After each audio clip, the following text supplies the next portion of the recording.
Hello সবাইকে। আজকে একটা হেয়ার কাটিং এর ভিডিও নিয়ে চলে এসেছি। তো আমার এই ক্লায়েন্টের কিছুদিন আগে আমি পুরো ফুল লেয়ার করেছিলাম। তো ম্যাম একটু ট্রিমিং করাতে এসেছিলেন।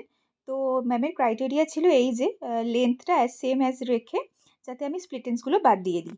তো আমি সেই ওয়াইজ হেয়ারটা পাই টু পাই সেকশন করে হেয়ার কাটিংটা শুরু করেছিলাম। হেয়ার কাটিংয়ের মেন নিয়ম কিন্তু শ্যাম্পু করে তারপরে হেয়ার কাটিংটা স্টার্ট করা। কিন্তু আমাদের এখানে এরকমই হয়ে থাকে যে অনেক ক্লায়েন্টই শ্যাম্পু বাড়ি থেকে করে চলে আসে, এসে হেয়ার কাটিংয়ের জন্য আসে আরকি। তো আমাদের সেই ওয়াইজই কাজটা করতে হয়।